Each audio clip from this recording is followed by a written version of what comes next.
What's going on, guys? I'm Tyler, and I'm here to let you know that Luca is no perfect movie. So, Luca takes place in 1960s Italy, where sea monsters who can transform into humans once they're dry live underwater in the Riviera. And one of them, a young boy named Luca, played by Jacob Tremblay, becomes so fed up with his parents overprotecting him from the dangers that humans pose above the surface that once he meets a sea monster his age named Alberto, played by Dylan Grazer, who normally masquerades as a human, decides to run away with him to Portorosso. And if you get that reference, congratulations, where they befriend and stay with a young girl named Julia so long as they help her win a triathlon full of activities that could very well expose their secret.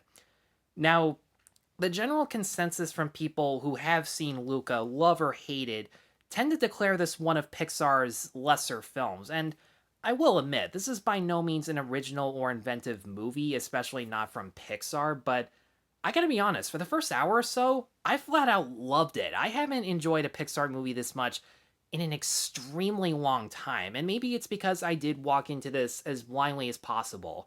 All I did was see the posters and know that in Italy there are two kids who are sometimes sea creatures, sometimes human, going through a coming of age story, but I don't know, I was smiling nonstop for two-thirds of the movie, and then towards the end they settle for a lot of Pixar cliches that does weigh things down towards the end, which the end is the most important part of the movie. That's where you get the emotional impact from it the most. But still, it doesn't change the fact that I had a blast watching Luca, despite just how formulaic everything is. Enrico Casarosa, the first time director, his execution of the film was absolutely stunning. And it definitely helps that his prior experience in animation was with Disney and Pixar. For those who don't know, he actually used to be a storyboard artist for movies like Ratatouille, which would explain why the character designs very much have a Brad Bird influence to them. And he also worked on some Disney Channel shows like 101 Dalmatians, the series, and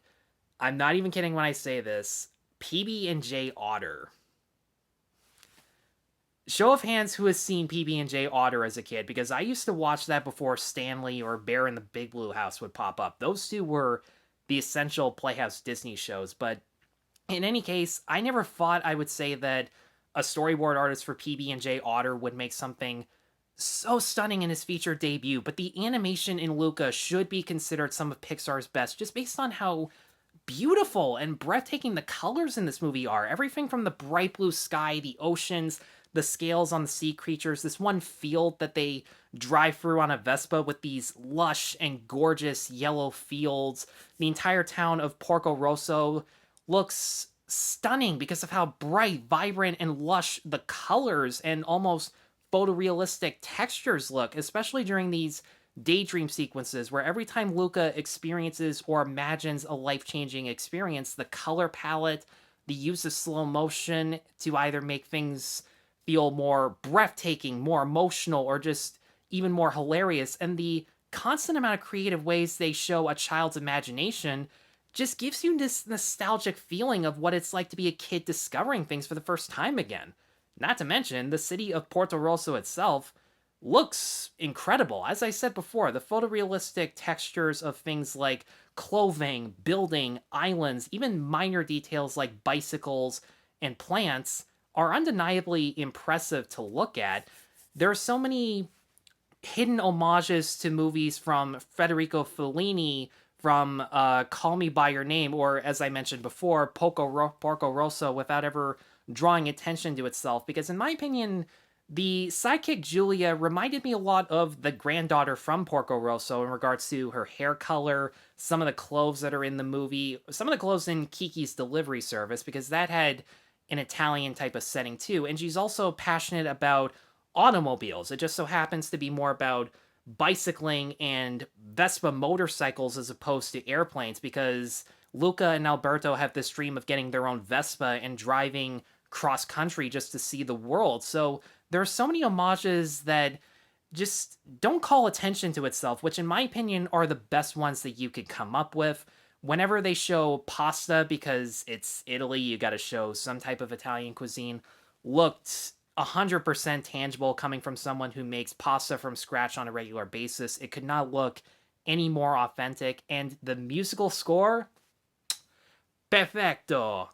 Dan Romer's score was beautiful, some of the best Pixar music that they made in a long time. It's not as good as Soul. It has a much more slower pace and it's more calm and relaxing, but that does work to its charm. And I do like that almost everything in the background or the foreground when it comes to the music or the scenery is actually written in Italian. The music is sung in Italian.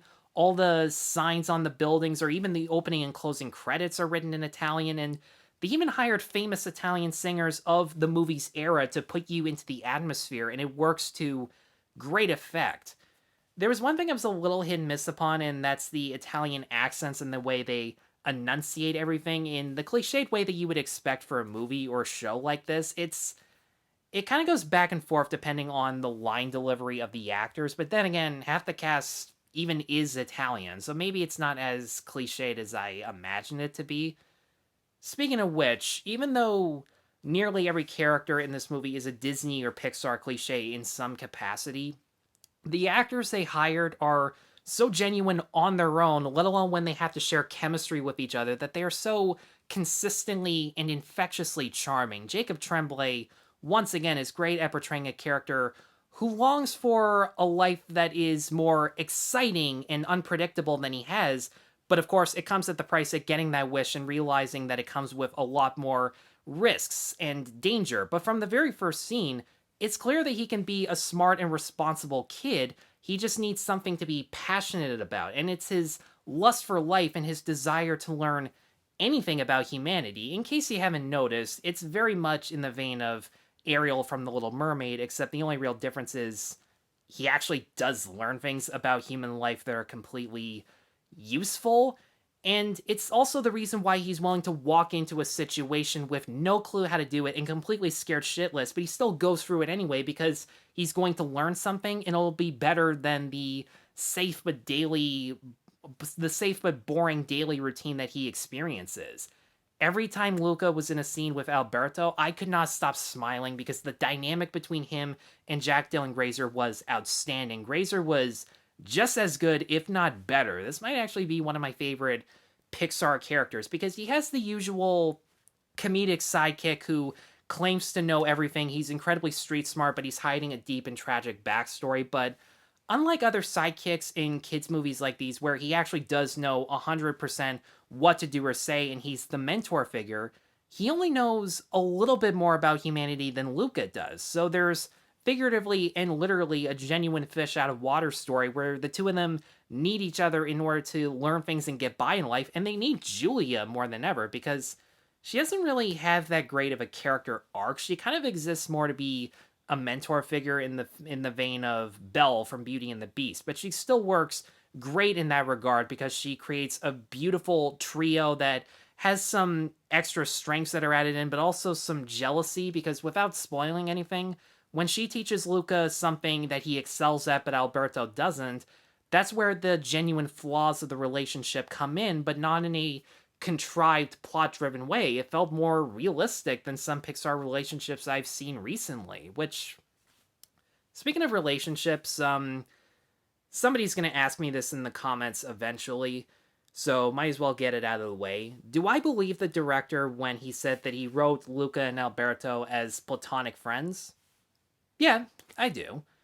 But, and don't go away, I'm not finished when I'm speaking, do I also believe that the LGBTQ implications that everyone has pointed out are constantly there that make the two of them a legit and genuine heartwarming couple anyways, and that once a movie is out in the open, how audience members receive the movie and interpret it is completely out of the director's hands?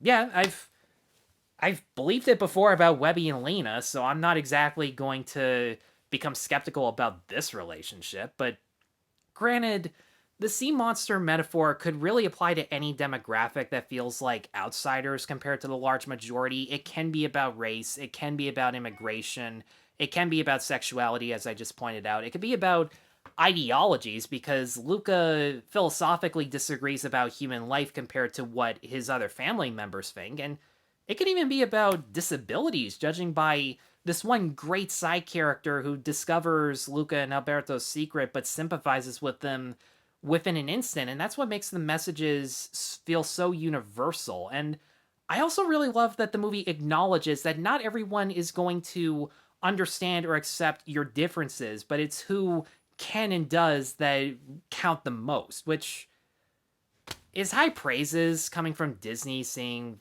some of the crap that they've pulled recently. But at the same time, half the side characters who hate sea monsters in the movie are genuine, wholesome people otherwise and are willing to change their beliefs if they're challenged. And that's a much more optimistic feeling than movies and shows geared towards adults than children. So that part actually felt thought provoking and heartwarming in a great way. Now, as for problems, the villain is so forgettable that I can't even remember his name. All I know is that he has these two sidekicks who finish each other's sentences like Huey, Dewey, and Louie, and that he looks like the evil chef from Ratatouille. That's all I got. I thought that Terry from Soul was the most boring and pointless Pixar villain, but I take that back. This guy is absolutely worse. Honestly, I don't even think you need him in the movie. You could have written him out, and the whole conflict with the town believing in sea monsters would be enough of a conflict, which that leads me into my other problem.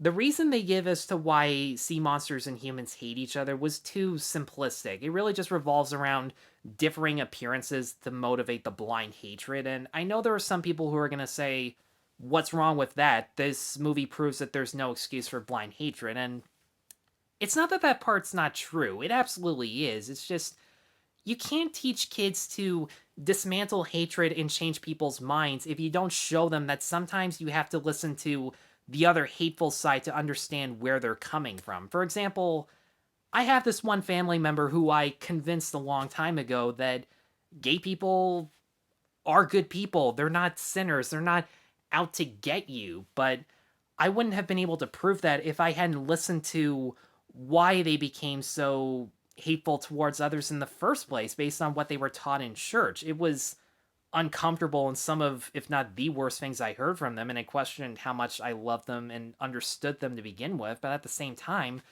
if I hadn't listened to their one side of the debate, I wouldn't have been able to poke holes in the arguments. I wouldn't have been able to change their minds. And more importantly, we still wouldn't have had a great relationship regardless. And that relationship has thrived ever since. That family member has become one of, if not my biggest supporters, making YouTube videos. So I feel even though it's not a moment I look on with happiness, it's a moment that I wouldn't have changed either way. And I felt like this movie could have taken a chance in that regard. But for me, the biggest problem with Luca is that towards the end, they go for the stupid moment where characters end up hating each other and they split up for a few minutes and then get back together towards the climax. And first of all, the way they split up was completely out of character. As soon as it happened, I called bullshit. There was absolutely no way they would have said or done something so stupid. And on top of that, I just don't get why the movie teases us over what's going to happen. Like, even back in Toy Story, we knew as kids that Woody and Buzz were going to get back together. Whoever is going to get back together in the future Pixar movies, we know what's going to happen. Quit insulting our intelligence. You might not be trying to, but you still are. So that was what kept me from getting super into Luca, but at the same time, I think I appreciate it a lot more than most people do, and I honestly think it's one of, if not their most underrated movies. It has, in my opinion, some of their best animation, some of their best child characters, some of the best voiceover work, some of the best music, and overall, it just made me feel so happy. It made me forget about everything that was going on right now, and they flat out said as they were making the movie, that was what they had hoped to do, and they accomplished that in spades. And even though I said that all these cliches took it down a notch, I think my rating is going to go up higher now that I have fully thought about and still appreciate the things I loved about it just as much, if not a little bit more. So I'm going to go for it. I'm going to give Luca a 4.5 out of 5. If you have Disney Plus, first of all, go get it for a free trial, and check this movie out. It's not being charged for $30, which is good. Nobody should have to pay that much money for a fucking movie. I know the animators are pissed off that it didn't get a theatrical release when there are American cities that are showing that do have movie theaters open anyways, and that part does kind of suck. But at the same time, this is a movie that as many people as possible should check out. And if it means showing it for free along with the $9 a month subscription, I think it's more than worth it. Guys, thank you so much as always for watching. If you have seen Luca, let me know in the comments below what you thought of it. And let me know what's your most underrated Pixar movie. My mom thinks it's Brave, and she really loves that one, and I gotta be honest, that one does nothing for me, but I get why people like it either way. In any case, let me know in the comments below. Be sure to stay tuned for more videos, be sure to like and subscribe, and be sure to check out my other videos at Sharp Edge Cinematics. Take care.